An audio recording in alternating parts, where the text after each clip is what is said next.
कैलाश के पावन कंदराओं में महादेव बैठे थे,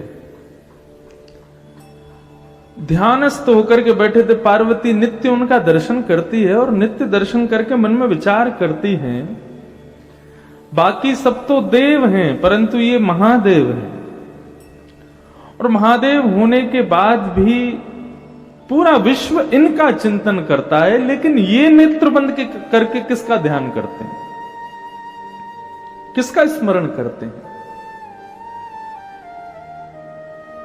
पराम्बा जगदम्बा पार्वती के हृदय में जब ये भाव प्रकट हुआ कि ये किसका ध्यान करते हैं, तब उन्होंने जाकर के एक दिन भोलेनाथ से प्रार्थना करते हुए कहा कि हे भगवान, हे नाथ,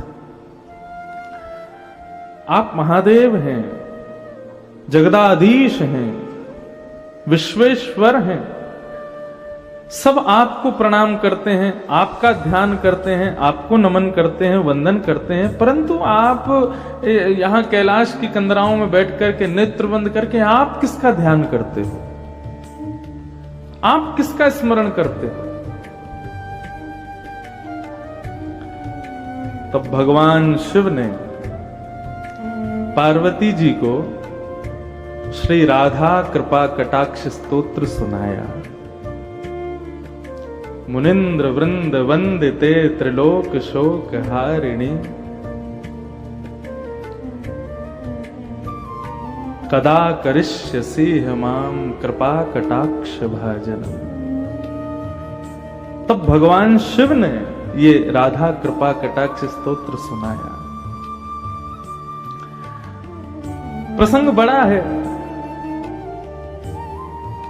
नाथ पहले तो श्री कृष्ण का परिचय देते हैं कि मैं किसका ध्यान करता हूं, उसी में ही रमा रहता हूं, और इनका स्मरण करते करते जब मैं इनको स्मरण करते हुए देखता हूं, किनको, कृष्ण को, तब मैं खोज करता हूं कि ये किसका स्मरण करते हैं। तब प्रकट होती हैं किशोरी जी। और जब भगवान शिव को पता चला कि कृष्ण भी इनको ध्याते हैं, इनका ध्यान करते हैं, तब राधा कृपा कटाक्ष स्तोत्र की रचना भगवान शिव ने की। राजा थे, वो राजा नित्य भगवान शिव पर बिल्व पत्र चढ़ाते थे, शिव के बड़े अनन्य भक्त थे। परंतु जिस नगरी के वो राजा थे, उस नगरी में एक शिव का और भक्त रहता था, वो भी परम भक्त था। बहुत ध्यान से सावधानी से सुनिएगा। परम भक्त थे शिव के। उनका मन होता था कि मैं भी शिव के नित्य अर्चना करूं, नित्य उन पर बिल्व पत्र चढ़ाऊं।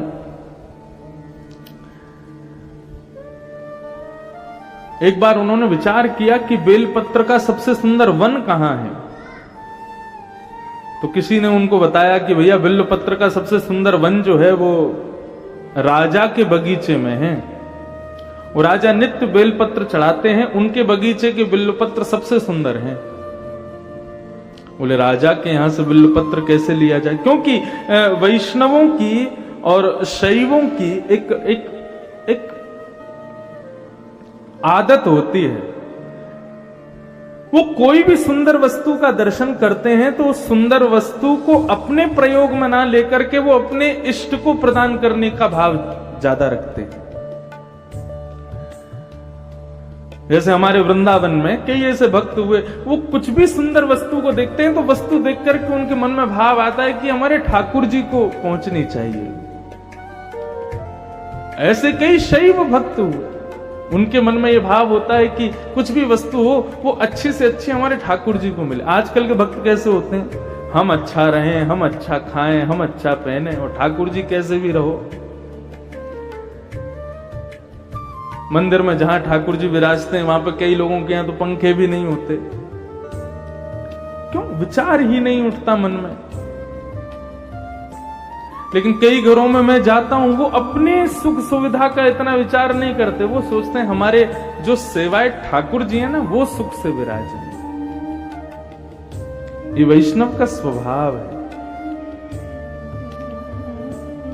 तो उस व्यक्ति के मन में आता था कि राजा के बगीचे के बिलपत्र चढ़ाया करूं मैं शिव को, तो मेरी सेवा, उससे मैं संतोष मुझे मिलेगा।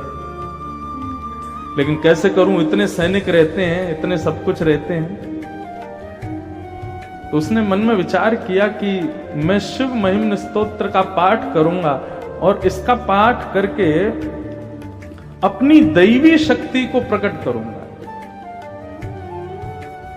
और परिणाम यह हुआ कि शिव महिम्न स्तोत्र का इतना पाठ किया गंगा जल में खड़े होकर के कि उसको अदृश्य होने की शक्ति प्राप्त हो गई। वो जब चाहता तब अदृश्य हो जाता। और उसने उस अदृश्य होने की शक्ति का प्रयोग कहां किया? राजा के बगीचे में जाते और बगीचे में जाके बेलपत्र तोड़ते। जैसे ही सैनिक उसको देखते, सैनिक उसको पकड़ने के लिए आते, तो तुरंत अदृश्य हो जाता और बेलपत्र लेकर के चला जाता, जाकर के भगवान शिव पर चढ़ा देता है।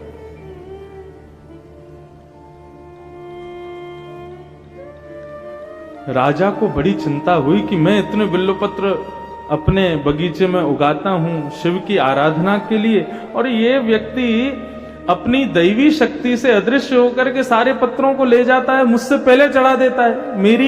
मेरा बगीचा, मेरी मेहनत और बिल्वपत्र चढ़ाता कोई और है। राजा ने ये चिंता जाकर के अपने गुरुदेव को बताई। तो इनके गुरुदेव ने आज्ञा की कि भैया देखो, ये जितनी भी दैवी शक्तियां होती हैं, इनका नाश कब होता है? कुसंग से नाश होता है, दूषित भोजन करने से नाश होता है, दूषित क्रियाएं करने से नाश होता है, और सबसे सहज नाश होता है ठाकुर जी के निर्माल्य पर यदि पैर पड़ जाए तो भी हमारी दैवी शक्तियां नष्ट हो जाती हैं। निर्माल्य मतलब ठाकुर जी के गले में चढ़ा हुआ पुष्प है, पत्र है, प्रसाद है, यदि उस पर आपका पैर लग गया तो पैर लगते ही आपकी दैवी शक्ति नष्ट हो जाएगी। हाँ, केवल इतना है कि जहां मंदिर परिसर है, मंदिर परिसर में अगर चढ़ जाए, पैर कहीं लग जाए ठाकुर जी के निर्माल्य पर, तो दोष नहीं है। मंदिर से बाहर यदि ठाकुर जी के निर्माल्य पर आपने पैर रख दिया तो वो घातक है। आप नेत्र बंद करते हो, ठाकुर जी प्रकट हो जाते हैं, उनका दर्शन होता है, यह भी एक दैवी शक्ति है। लेकिन आपकी भक्ति में, आपकी सेवा में यदि लेश होने लग जाए तो समझ लेना आपने कहीं ना कहीं अपराध तो किया है, किसी निर्माल्य पर चरण तो रखा है।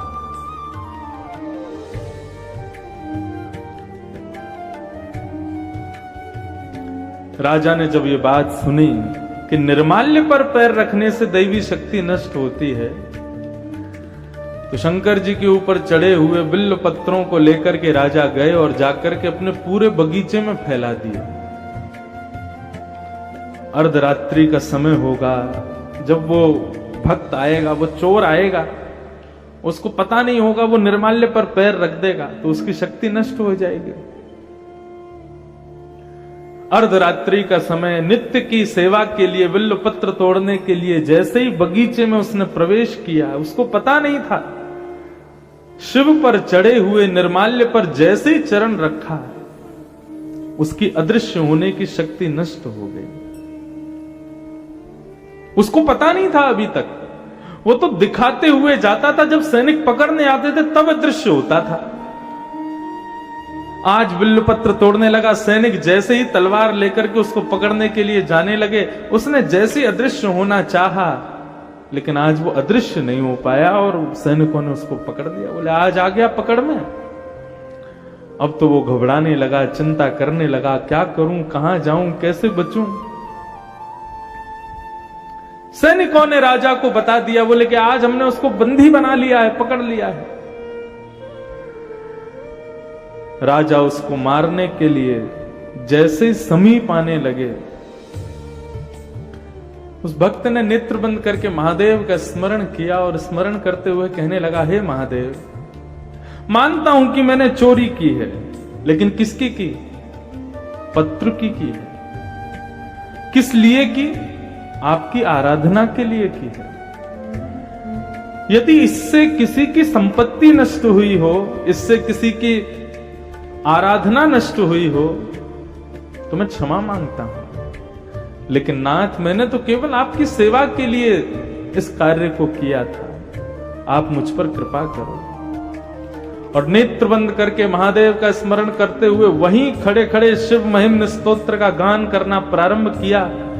गान करते करते करते करते करते जैसे ही महिम्न स्तोत्र विराम हुआ, राजा ने जाकर के अपनी तलवार से उस पर प्रहार करना चाहा। स्तुति का विराम होते ही उसकी जो अदृश्य होने की शक्ति थी वो पुनः प्रकट हो गई और वो वहां से अदृश्य होकर के महादेव के पास चला गया। कहने का अभिप्राय क्या है, ये इतनी बड़ी कथा मैंने क्यों सुनाई? शिव महिम्न स्तोत्र में इतनी शक्ति है। यदि आप नित्य श्रावण मास में गंगा में कंठ भर जले में खड़े होकर के नित्य 108 शिव महिम्न स्तोत्र का गान करो, पाठ करो, मन चाही सिद्धि प्राप्त कर सकते हो। यहां तक कि अदृश्य होने तक की सिद्धियां प्राप्त हो जाती हैं शिव महिम्न स्तोत्र से। ऐसे स्तुतियों के राजा हैं शिव महिम्न स्तोत्र। लेकिन वो शिव भी किसकी आराधना करते हैं? हमारे श्री कृष्ण की, हमारी श्री किशोरी जी की आराधना करते हैं, हमारी श्री लाडली जी का नाम गाते हैं।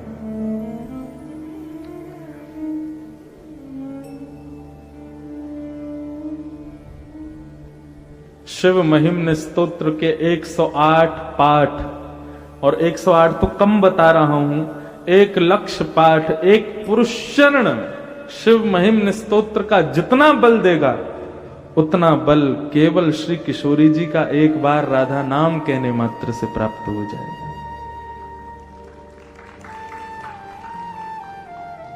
कहे तो सही। अब सूरदास जी वहां पर ठाकुर जी को धमकी और देते हैं। सूरदास जी नेत्रहीन है, नेत्र नहीं है उनके पास।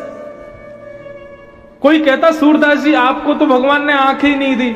सूरदास जी बोले मुझे भगवान ने आंख इसलिए नहीं दी क्योंकि ठाकुर जी कहते हैं कि भाई संसार इतना मायावी है, जो इसको देखता है वो इसी का हो जाता है। हे सूरदास, मैं तुझे आंखें नहीं दूंगा ताकि तू मेरे अलावा किसी का होए ही ना कभी। सूरदास जी से किसी ने कहा आपको तो आंख नहीं दी भगवान ने, तो सूरदास जी दूसरा उदाहरण क्या देते? बोले मुझे ठाकुर जी ने आंख इसलिए नहीं दी, संसार को आंख दी है। मानो भगवान सबसे कह रहे हैं तुझको आंख दी, तू अपने आप अपना रास्ता देख करके चल, कहीं गड्ढा हो तो बच के चल, कहीं ठोकर आवे तो बच के चल। मैंने सूरदास को आंख क्यों नहीं दी? बोले सूरदास को आंख इसलिए नहीं दी, बोले इसकी उंगली पकड़ के तो मैं ही चलूंगा। आंख नहीं दी तो सूरदास जी तो खुश होते। मुझे आंख इसलिए नहीं दी क्योंकि तुम सब तो अपनी आंखों के वजह से चलते हो, मैं तो ठाकुर जी की उंगली पकड़ के चलता हूं, वो जहां ले जाते हैं वहां चला जाता हूं। लेकिन आज सूरदास जी बड़े उदास, और आज ठाकुर जी से विनती कर रहे हैं, हे नाथ, मैंने जीवन भर आपको हृदय में ही देखा है, नेत्रों से कभी नहीं निहारा क्योंकि मुझे दिखता नहीं, लेकिन मैं इस भाव में था। आपने मुझे नेत्र इसलिए नहीं दिए क्योंकि एक दिन आप प्रकट होकर के मुझे दर्शन दोगे, लेकिन कब होगे प्रकट? हे नाथ, प्रकट हो जाइए ना। और फिर सूरदास जी धमकी देते हैं ठाकुर जी को। सूरदास जी भगवान से कह रहे हैं कि हे नाथ, या तो मुझे दर्शन दो, नहीं तो लेहो करवट काशी। लेहो करवट काशी का मतलब, अब काशी करवट स्थान भी है, लेकिन आपको बताएं काशी एक चीज के लिए और प्रसिद्ध है। क्या? व्यक्ति अपने अंतिम काल में यहां आकर के रहने लग जाते हैं और विचार करते हैं, इंतजार करते हैं अपनी मृत्यु का, क्योंकि ऐसा मान्यता है कि यहां पर मृत्यु प्राप्त होना मतलब सीधा मोक्ष धाम। काशी की आकृति कैसी, हमारे पंडित जी हमको बता रहे थे, कितना सुंदर भाव। काशी की आकृति कैसी है? धनुष आकार में, और इस धनुष का तो नित्य दर्शन मुझको हो रहा है। मैं जहां से आता हूं, यदि गाड़ी से आऊंगा तो 2 घंटे में पहुंचूंगा यहां। मैं आता हूं नाव से, तो पूरी काशी ऐसे धनुष आकार में, धनुष आकार में काशी है। और उसकी प्रत्यंचा कौन है? ये गंगा जी उसकी प्रत्यंचा है। तो धनुष आकार की काशी, प्रत्यंचा गंगा, और धनुष आकार की इस काशी के बिल्कुल मध्य में कौन बैठे हैं? महादेव। मणिकर्णिका के घाट पर श्री काशी विश्वनाथ बैठे हैं। तो मध्य में ही तीर लगाया जाता है, तो मध्य में चालक बैठा है, तीर क्या है? बोले राम नाम ही तीर है। वहीं मणिकर्णिका के घाट पर आने वाले शवों के कान में राम नाम दान कर देते हैं। मतलब इस काशी रूपी धनुष बाण पर गंगा रूपी प्रत्यंचा से विश्वनाथ यहां मृत्यु प्राप्त करने वाले जीवों के कान में राम तारक मंत्र धारण करके उस प्रत्यंचा को छोड़ देते हैं और सीधा मोक्ष को पहुंचता है। ऐसा भाव है यहां। तो पहला भाव कि सूरदास जी कह रहे हैं लेहूं करवट काशी, मतलब सूरदास जी कह रहे हैं मैं अन्योन्याश्रय कर लूंगा। अन्योन्याश्रय क्या है? एक पति को छोड़ दूसरे पति से प्रेम विवाह करना, ये अन्योन्याश्रय है। तो सूरदास जी मानो भगवान को धमकी दे रहे हैं, बोले यदि आपने मुझको दर्शन नहीं दिया तो मैं आपको छोड़ दूंगा और मैं काशी के जो विश्वनाथ है ना उनकी शरण में चला जाऊंगा। तो लेहूं करवट काशी, एक भाव तो ये।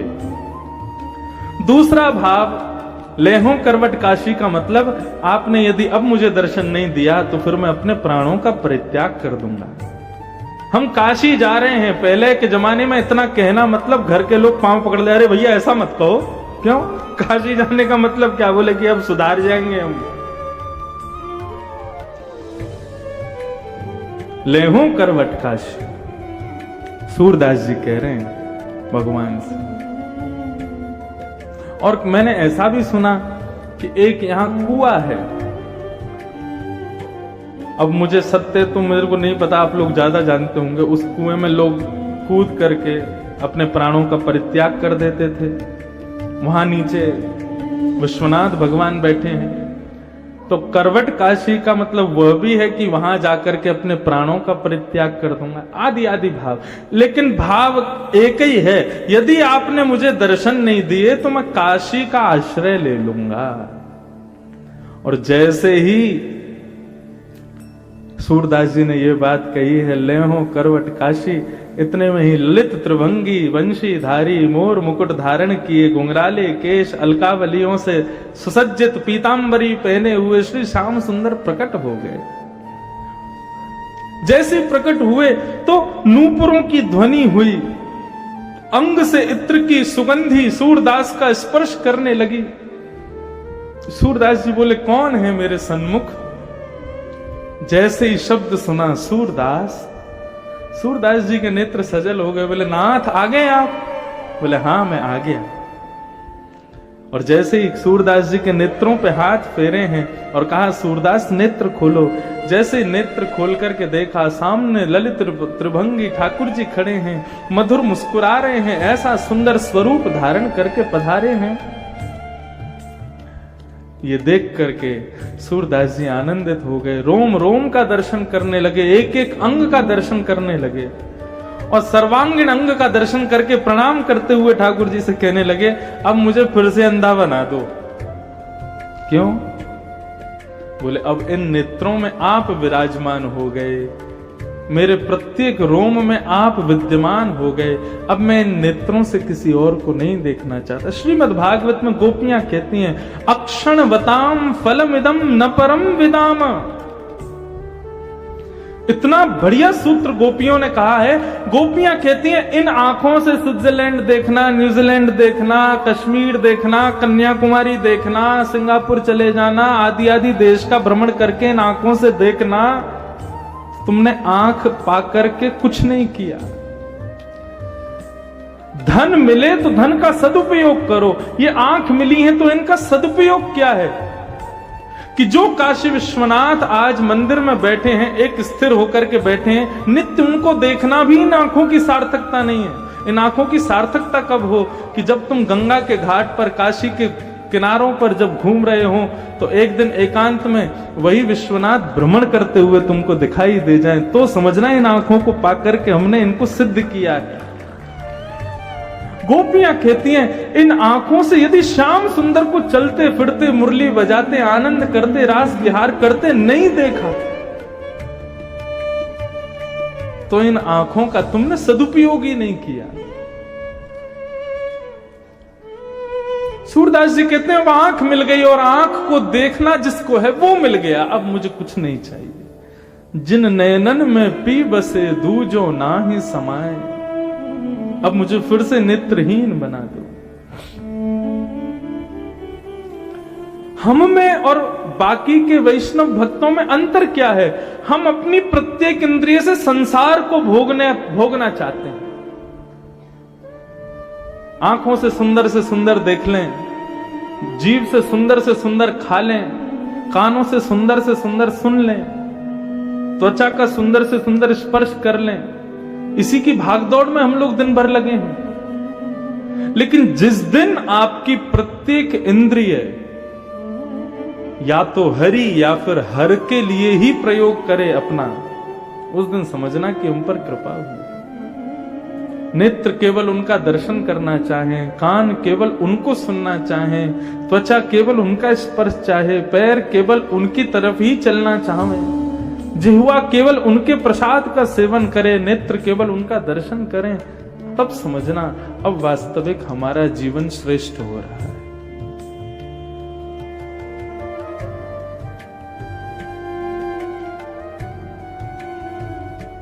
तो ऐसे शिव जो नित्य श्री किशोरी जी का स्मरण करते हैं। हरिराम व्यास जी इतने विद्वान थे कि वे जहां जाते थे वहां के विद्वानों को चुनौती देते थे कि मुझसे शास्त्रार्थ करो, और जिसको बुलाते उसी को हरा देते। बहुत ध्यान से सब लोग इधर देखो, सावधानी से सुनो। काशी में रहने वालों, आपका रहना यहां सार्थक तब होगा जब आपको वृंदावन जाने की इच्छा प्रकट हो जाएगी। कैसे? सुनो। तो श्री हरिराम व्यास जी ने मन बनाया कि अब मैंने पूरे विश्व भर के विद्वानों को हरा दिया, लेकिन अब बारी है काशी की। काशी विद्वानों की भूमि है, विद्वानों में सर्वश्रेष्ठ है। यहां के विद्वानों को यदि हराया तो लोग मानेंगे कि हाँ मैं विद्वान।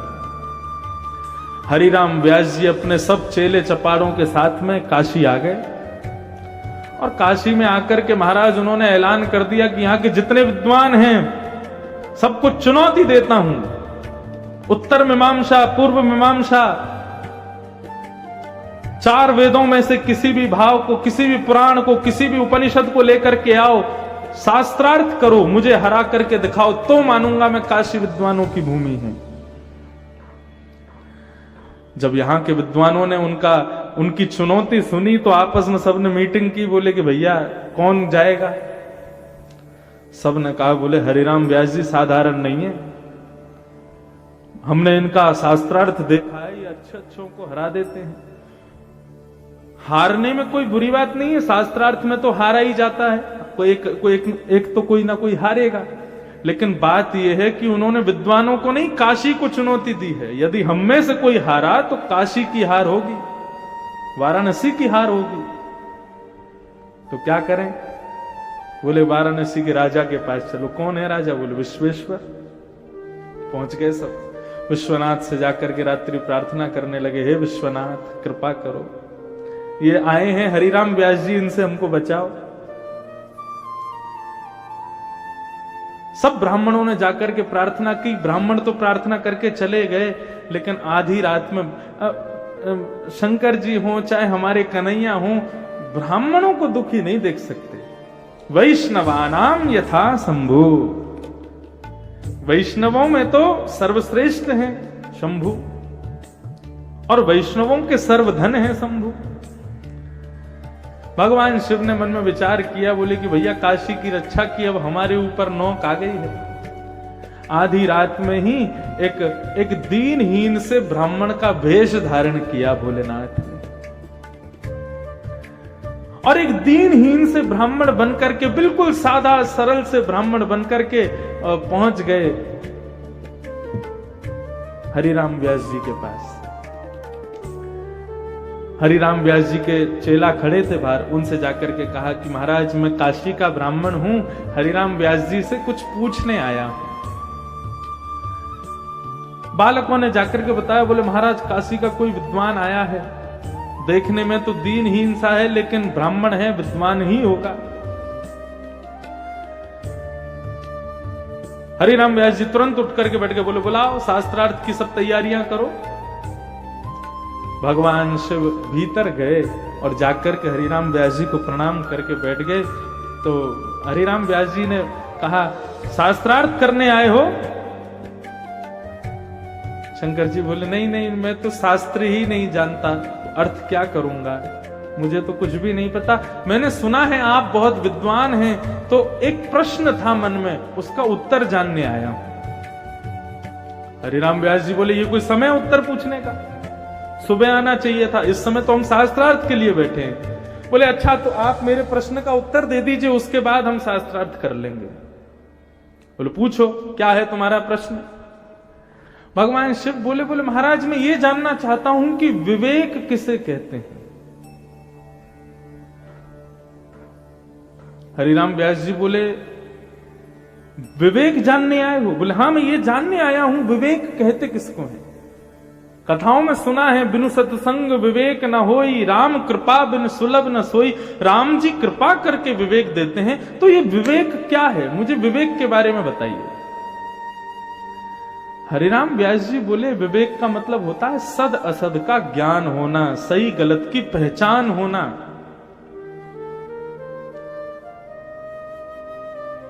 सद असद का ज्ञान ही विवेक है।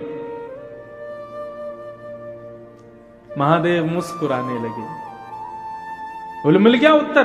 बोले उत्तर तो मिल गया, लेकिन प्रभु मैं ये कहना चाहता हूं सही गलत का ज्ञान होना विवेक है, तो मैं आपसे दूसरा प्रश्न ये करना चाहता हूं, क्या आप विवेकी हो? क्या आपके पास विवेक है? हरिराम व्यास जी बोले, कैसी बात करते हो? बोले नहीं, मैं बस ये पूछना चाहता हूं, आप विद्वान क्यों हुए?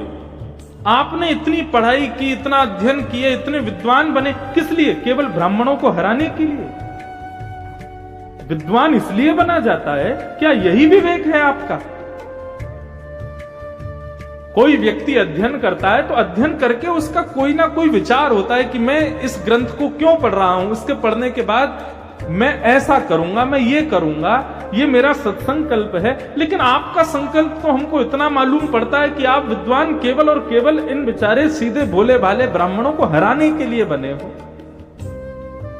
इतनी विद्या आपने अपने भीतर समा रखी है केवल ब्राह्मणों को हराने के लिए। क्या यही विवेक है आपका?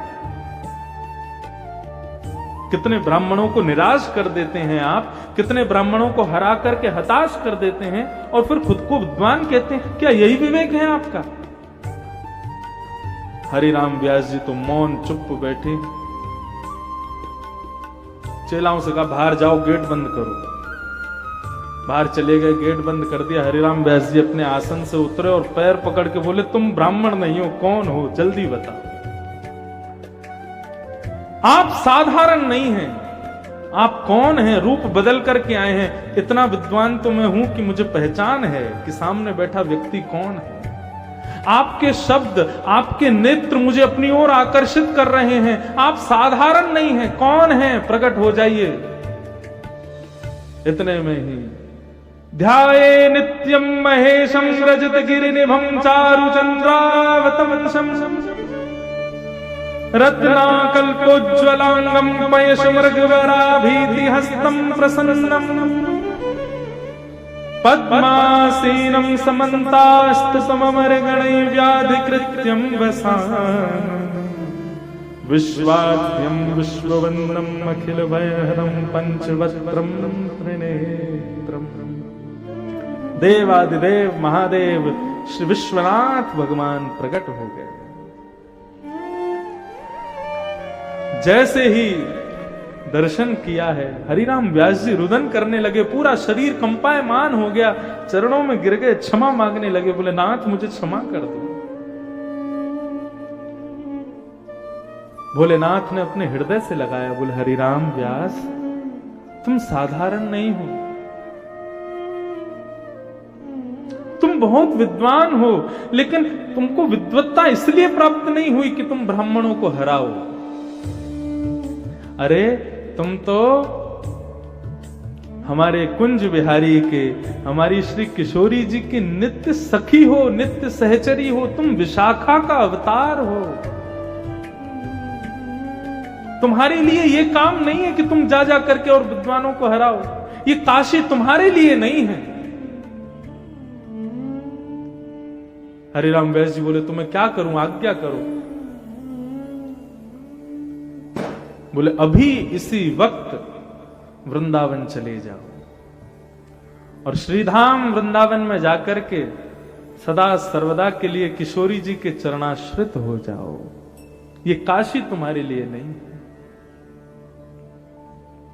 और उसी समय हरिराम व्यास जी अपनी सारी पोथियों को गंगा जी में प्रवाहित करके, बैलगाड़ी भर के पोथियां लेके चलते थे वो, सबको गंगा जी में प्रवाहित किया और गंगा जी को प्रणाम किया, विश्वनाथ को प्रणाम किया और काशी से सीधे वृंदावन चले गए। और वृंदावन में जाकर के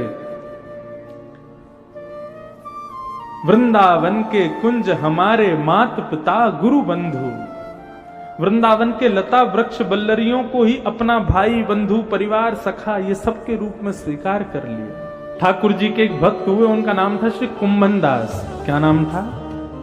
कुंभन दास।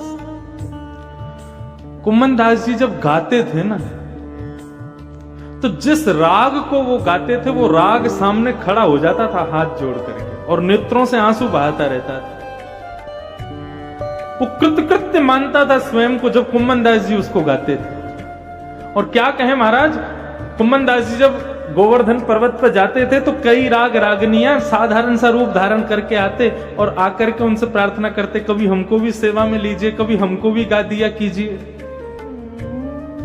ऐसे कुंभन दास जी एक बार राग भैरव गा रहे थे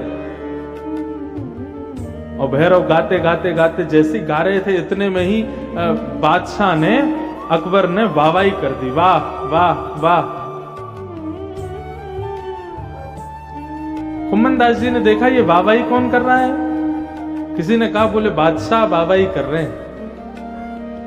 कुंभन दास जी का वैराग्य कैसा? कुंभन दास जी के घर की स्थिति ऐसी थी कि उनके यहां पर एक समय भोजन बन जाता तो शाम के लिए भोजन नहीं होता था। राजा की वाहवाही पर चाहते तो कुंभन दास जी राजा से अपने घर की पूरी स्थिति सही करवा सकते थे, लेकिन कुंभन दास जी का वैराग्य कैसा?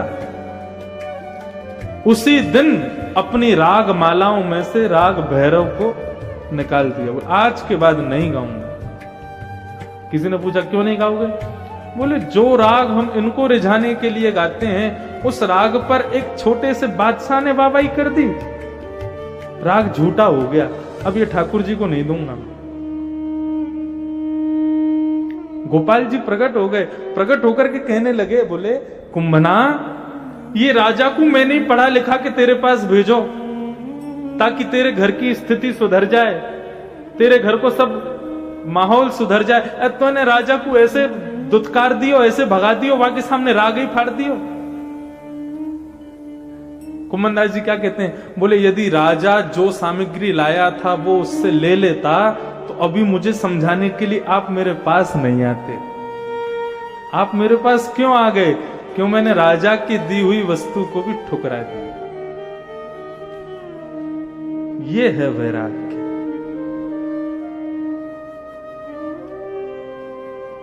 बहुत ऊंची स्थिति है, यहां हम सुन ही सकते हैं, इन स्थितियों को कर नहीं सकते।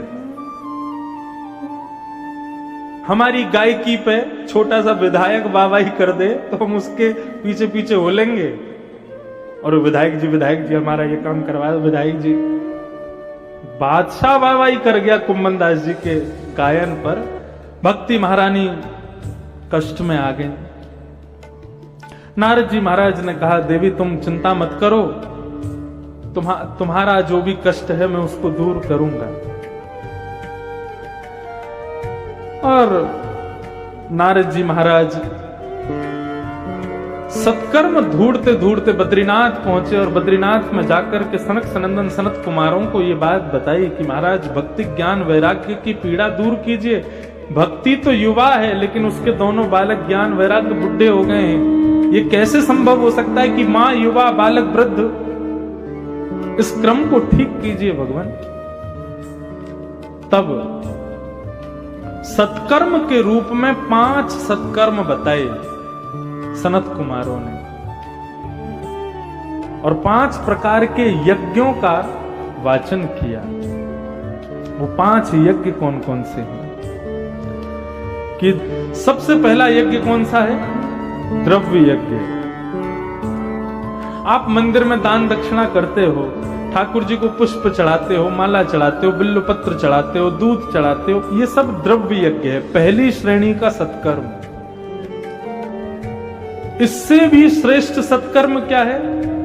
तो कहते हैं तप यज्ञ। तप यज्ञ का मतलब क्या है? देखो, तप का सीधा अर्थ होता है अपने शरीर को थोड़ी अव्यवस्थाएं देकर के भगवत स्मृति करना। जैसे कि आप लोग सब नीचे बैठे हो, एक आसन पर बैठे हो, बार बार अपने आसन नहीं बदल रहे हो, एक ही आसन पर बैठ के पूरी कथा सुन रहे हो, यह भी एक तप है। बार बार कथा में उठना, बार बार आसन बदलना, तुम्हारा तप टूट जाता है। शरीर को व्यवस्थाओं से विमुख करना और फिर भगवत आराधन करना, उसी को तप कहते हैं। तो ठाकुर जी पर दूध चढ़ाना, बिल्वपत्र चढ़ाना, आदि आदि चढ़ाना, ये तो एक निम्न कोटि का तप है, निम्न कोटि का यज्ञ है। उससे श्रेष्ठ यज्ञ क्या है? बोले तप यज्ञ। एक आसन में बैठ करके हरि स्मृति करना, हरि कथा करना, हरि कथा श्रवण करना, आदि आदि ये सब भाव, ये तप यज्ञ दूसरा यज्ञ। तीसरा यज्ञ कौन सा है? बोले योग यज्ञ। योग का अर्थ क्या है? योग का अर्थ होता है मिलना। हम किससे संबंध रखते हैं? वैष्णवों से संबंध रखते हैं, भक्तों से संबंध रखते हैं। जिसके सिर पर उर्ध्वपुंड है, त्रिपुंड है, उससे संबंध रखते हैं। जो ठाकुर जी की आराधना करता है, ठाकुर जी की भक्ति करता है, ठाकुर जी का नाम गान करता है, उससे संबंध रखते हैं। यह योग यज्ञ है। जो हरि का नहीं, वो हमारा नहीं, ऐसी भावना। अच्छा, इस भावना को भी बहुत ध्यान से सुनिए। आप घर में रहते हैं, घर के कई सदस्य हरि के नहीं हैं, तो वो आपके भी नहीं है। वैसे तो आज्ञा शास्त्र की यही है, गुरु को छोड़ो, पत्नी को छोड़ो, पति को छोड़ो, माता पिता को छोड़ो, यदि वो भगवत मिलन में बाधा बनते हो तो। लेकिन यहां पर एक चीज होती है, क्या? व्यवहारिक धर्म नष्ट हो जाता है, और व्यवहारिक धर्म नष्ट करना भी एक प्रकार से पाप है। तो फिर क्या किया जाए? बहुत सरल है, लेकिन करना थोड़ा कठिन है। सुनो, अपने शरीर से संबंधों का निर्वहन करो, पर मन से त्याग करो।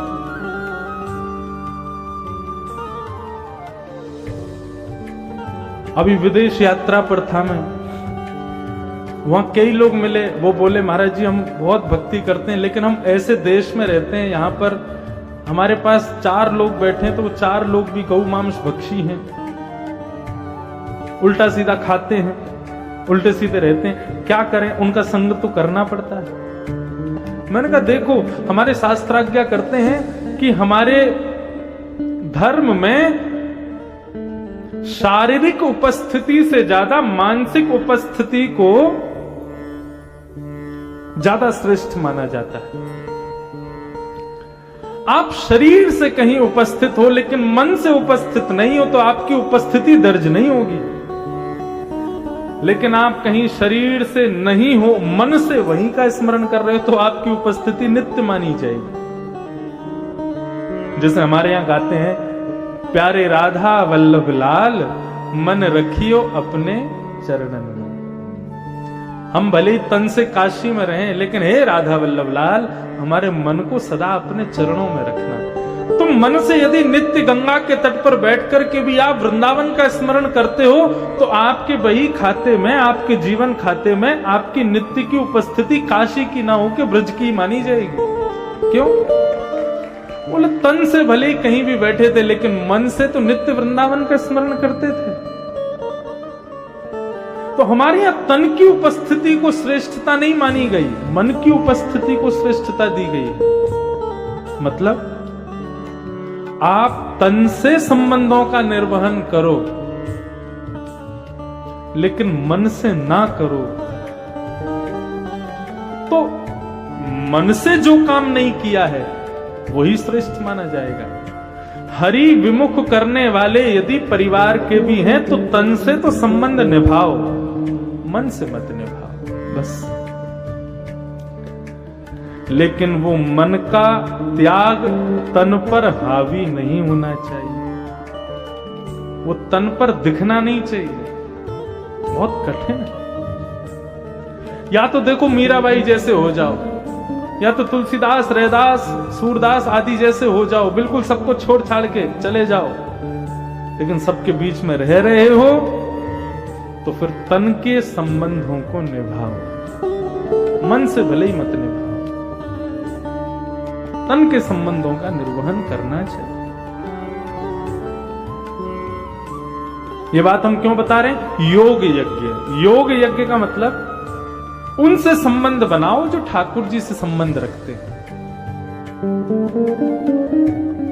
द्रव्य यज्ञ, तप यज्ञ, योग यज्ञ और उसके बाद चौथा आता है स्वाध्याय यज्ञ। आप नित्य काशी विश्वनाथ दर्शन करने जाओ, उसका जो फल मिलेगा, और नित्य काशी ना विश्वनाथ का दर्शन ना करके नित्य अपने घर में बैठ करके कभी शिव महापुराण का स्तुति पाठ करो, कभी भागवत महापुराण का पाठ करो, कभी रामचरितमानस का पाठ करो, तो काशी के नित्य दर्शन करने से ज्यादा आपको प्राप्त होगा फल, यदि आप स्वाध्याय करते हो। और वो तो सोने में सुहागा हो जाएगा कि आप मानस लेके, पुराणों को लेके वहीं मंदिर में बैठ के ठाकुर जी को सुनाओ। सबसे प्यारी आराधना क्या है भगवान की? बिल्व पत्र चढ़ा रहे हैं, दूध चढ़ा रहे हैं, जल की धारा चढ़ा रहे हैं। आज तो मैंने देखा महाराज, सुबह जितनी देर पुजारी जी अभिषेक कर रहे थे उतनी देर तो शंकर जी ऐसे लग रहे थे वाह प्रसन्न मुद्रा में बैठे हों, और जैसे ही पुजारी जी निकले और महाराज भीड़ का आक्रमण हुआ भगवान शिव पर, मैं जब गर्भगृह में गया तो मैंने देखा असंख्य बिल्व पत्र जाने कहां से बरस रहे थे ऊपर से। कोई दूध चढ़ा रहा, एक ने तो लोटा ही फेंक दिया। मैंने कि शंकर जी सिर पकड़ के बैठ गए होंगे। मेरे हिसाब से आपके जल चढ़ाने से, बिल्व पत्र चढ़ाने से, दूध चढ़ाने से शायद उनको उतनी प्रसन्नता ना हो। वहीं विश्वनाथ के कॉरिडोर के किसी कोने में बैठ कर के मानस की चौपाइयां गा दोगे, भागवत के श्लोक गा दोगे तो महादेव प्रसन्न हो जाएंगे, आनंदित हो जाएंगे। मुझे बुला रहे थे पुजारी जी, अंदर आओ अंदर। मेरा इच्छा नहीं थी, मैंने कहा आपने अभिषेक कर दिया, मैं अभिषेक अपनी वाणी का कर रहा हूं 80 घाट पर, मैं उसी से ही आनंदित हूं। मुझे नहीं ये चढ़ाना, आपने चढ़ा दिया, हो गया। ये समझना यही विवेक है। मंदिर में होड़ रहती है कि इसने दूध चढ़ाया है तो मैं भी चढ़ाऊंगा। पॉलिथिन फोड़ के अमूल वाली लेके आएंगे, सीधी धार शंकर जी पे। आहा, महादेव खुश हो गए, अमूल वाला लाया, सस्ता वाला नहीं लाया था। सबसे महंगा दुग्धाभिषेक है मानस के सुंदर चौपाई, भागवत के सुंदर श्लोक, इनसे अभिषेक करो। इनसे बढ़िया पंचामृत नहीं है। मैं तो अपने श्रोताओं से कहता हूं कि केवल सुनने तक सीमित मत रहो, कुछ लेकर के जाओ, याद कर लो इन श्लोकों को, इन पदों को, इन भावों को, इन चौपाइयों को। और क्या करो? बोले कोई दुनिया के लोग नहीं सुनेंगे क्योंकि वो इसके लायक है ही नहीं। इसके सबसे बड़े श्रोता तो महादेव ही हैं, उन्हीं को सुनाओ, प्रसन्न हो जाएंगे। रावण से प्रसन्न होने का एकमात्र कारण यही था महादेव का, क्योंकि वो सुनाता था, वो गाता था, वो जाकर के कहता था, इसलिए प्रसन्न होते थे।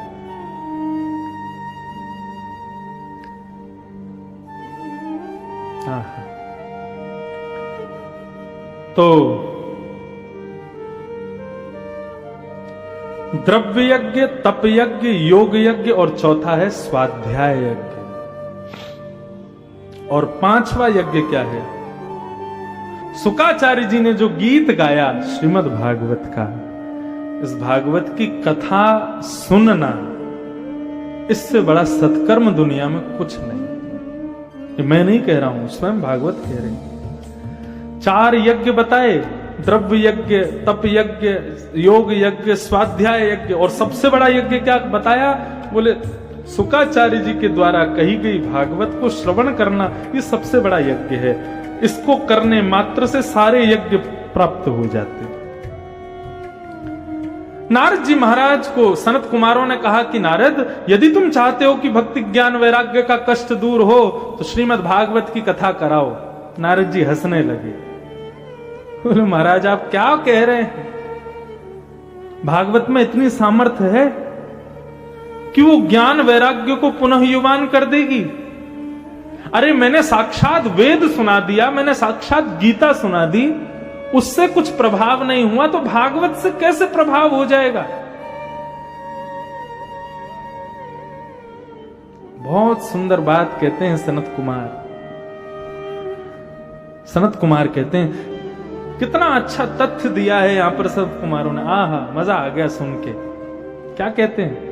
बोले आप कहते हो कि आपने भक्ति ज्ञान वैराग्य को वेद सुना दिए, तो जो काम वेद नहीं कर पाए वो भागवत कैसे करेगी? बंधुओं, वेद में और भागवत में अंतर क्या है? वेदों से ही प्रकट हुई है भागवत। चतुर्वेद, ऋग्वेद, यजुर्वेद, सामवेद, अथर्ववेद, उनका ही अर्थ है श्रीमद् भागवत। तो यहां पर इतनी अच्छी बात कहते हैं, बोले कि देखो भाई, भागवत इसलिए श्रेष्ठ है क्योंकि तुमको यदि दिया जलाना है तो दिया दूध से नहीं जलेगा, जबकि दूध में घी होता है, लेकिन फिर भी आप दूध से दिया नहीं जला सकते। यदि आपको दिया जलाना है तो दूध को बासा करना पड़ेगा, जब वो दही बन जाएगा तो उसको मथना पड़ेगा, जब उसको मथोगे तो नीचे छाछ रह जाएगी, ऊपर मक्खन आएगा, उस मक्खन को घी बनाना पड़ेगा, जब वो घी बन जाएगा तब उसको दिए में डालोगे, अग्नि प्रज्वलित करोगे, दिया जल जाएगा। आपके एक हाथ में एक गिलास दूध दे दिया जाए, दूसरे हाथ में एक गिलास घी दे दिया जाए और कहा जाए एक को छोड़ना पड़ेगा, किसको छोड़ोगे? किसका त्याग करोगे? दूध का कि घी का? दूध का कर दोगे। क्यों? घी उसका तत्व है, घी मूल्यवान है, घी वो प्रदान कर सकता है जो दूध में शक्ति नहीं है। तो श्रीमद् भागवत, वेद क्या है? बोले वेद दूध है, और श्रीमद् भागवत उसी दुग्ध से प्रकट हुआ घी है। ये जीवात्मा रूपी दिए जो हैं, ये जीवात्मा रूपी, श्रोता रूपी दिए जितने भी बैठे हैं, इनको दूध से प्रज्वलित करना चाहोगे कभी नहीं हो पाएंगे। इनको प्रज्वलित करना है तो उसके लिए घी ही डालना पड़ेगा, और श्रीमद् भागवत घी है। तभी देव आनंदित होते हैं जब घी का दिया जलता है। श्रीमद् भागवत घी के समान। भूख लगने पर आम के वृक्ष को खाओगे तो ना तो पेट भरेगा ना स्वाद आएगा, लेकिन उस वृक्ष पर ही प्रकट होने वाले आम को खाओगे तो पेट भी भर जाएगा, स्वाद भी आ जाएगा। वृक्ष वेद हैं और उन वृक्षों का पका हुआ फल श्रीमद् भागवत है। निगम कल्प तरोर गलितम फलम सुखमुखाद अमृत द्रव संयुतम पिबत भागवतम रसमालयम मुहुरहो मुहुरहो रसिका भुवि भावुका। कल्प तरोर गलितम फलम, पका हुआ फल है श्रीमद् भागवत वेद का, इसका सेवन करो। तब नारद जी की दृष्टि खुली। नारद जी ने कहा अब तो भागवत की कथा ही करानी है, कहां कराई जाए? बोले आनंद नाम के वन में कराओ। गंगा द्वार समीपे तू तटमानंद नामकम, हरिद्वार से पहले एक आनंद नाम का वन पड़ेगा जिसको ऋषिकेश कहते हैं, वहीं पर ये भागवत की कथा कराओ। और भागवत की कथा करेगा कौन? बोले व्यास तुम खुद खोज के लाओ। नारद जी बोले अब आपने स्थान बताया, आपने भागवत का मार्ग बताया, कथा भी आप ही सुनाओ। और सनक सनंदन सनातन सनत कुमार व्यास बने। भागवत की कथा आनंद नाम के वन में हुई, नारद जी उसके श्रोता बने और यजमान भक्ति ज्ञान वैराग्य बने। जैसे ही भक्ति ज्ञान वैराग्य वहां पर प्रकट हुए, कैसे प्रकट हुए कि भक्ति सुतौ तौ तरणौ गृहीत्वा प्रेमैक रूपा सहसा विरासे श्री कृष्ण गोविंद हरे मुरारे नाथेति नामानि गुरु। भक्ति ज्ञान वैराग्य तीनों युवा होकर के नृत्य करते हुए श्री कृष्ण गोविंद हरे मुरारे हे नाथ नारायण वासुदेव कीर्तन करते हुए वहां पर प्रकट हो गए। भक्ति ज्ञान वैराग्य तीनों ने नारद जी को और व्यास को प्रणाम किया और नारद जी से कहा हमारे लिए उचित स्थान बताओ, हम कथा पंडाल में कहां बैठे। नारद जी ने इतना सुंदर स्थान दिया, बोले कि हे भक्ति महारानी, ये जितने भी वैष्णव कथा श्रोता बैठे हैं इनके हृदय रूपी आसन पर जाकर के आप बैठ जाओ। निरंतरम वैष्णव मानसानि